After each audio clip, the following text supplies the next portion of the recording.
name is Nagham, and today I'm going to tell you about the country I was grown up and raised and I have lived in. It's called Iraq. Now, I believe that many of you, when hearing this name, you will have this image in mind. ISIS, kidnapping, war, violence. Well, I don't blame you. Unfortunately, this is the situation in my country now. But today, I want to tell you about the Iraq I grew up in, the country that I have lived in. I will tell you about Iraq during the 70s.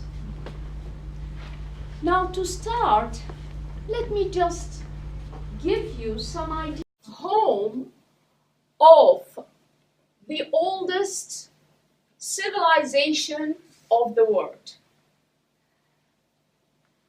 with a cultural history of over 10,000 years. Let us go back now in Iraq during 70s.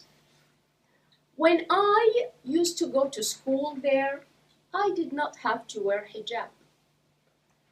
I just wear those normal dress. I am dressed normally, just like any other European girl. We used to have very modern and very normal life. We had social clubs. We used to go there.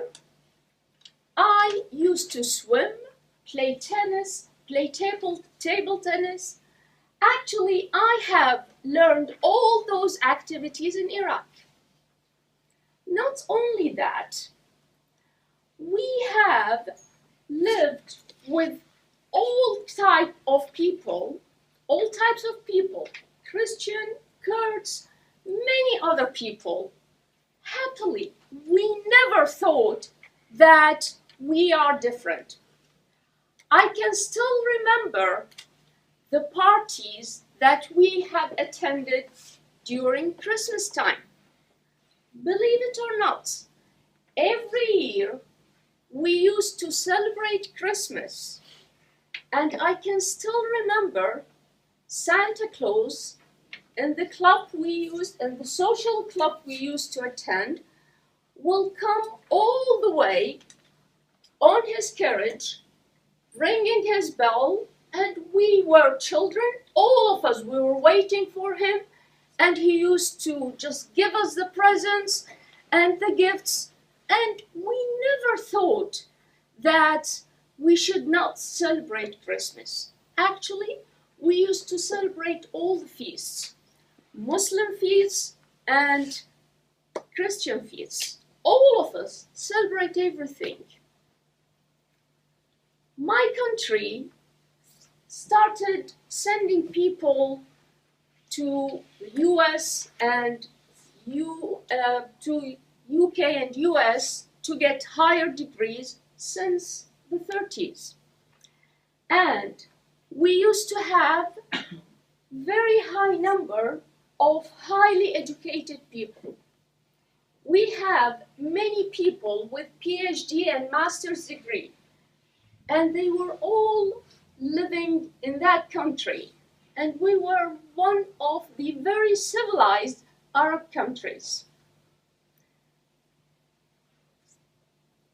For me personally, I used to study in a Christian school. But unfortunately, all this has changed now, and people were forced to leave. And by forced, I mean that they were forced to leave the country they love. Let me tell you a true story. My uncle is one of the very famous doctors in Iraq. He was against leaving the country. And he always thought that since he's a doctor and he is helping people, never would do anything to him, would harm him. Believe it or not, he was kidnapped from his own clinic, and the kidnappers had asked for a very large amount of money to release him. And then, when he was released, or when he was set free, they told him, "We will set you free on one condition, that you leave this country immediately. This time, we have kidnapped you. Next time, we will kill you." And that's how he decided to leave. I still have some relatives there, and I have some friends there, and I still have hopes that one day I'll be able to visit the country I lived in and visit my childhood places. Madame Tosmas.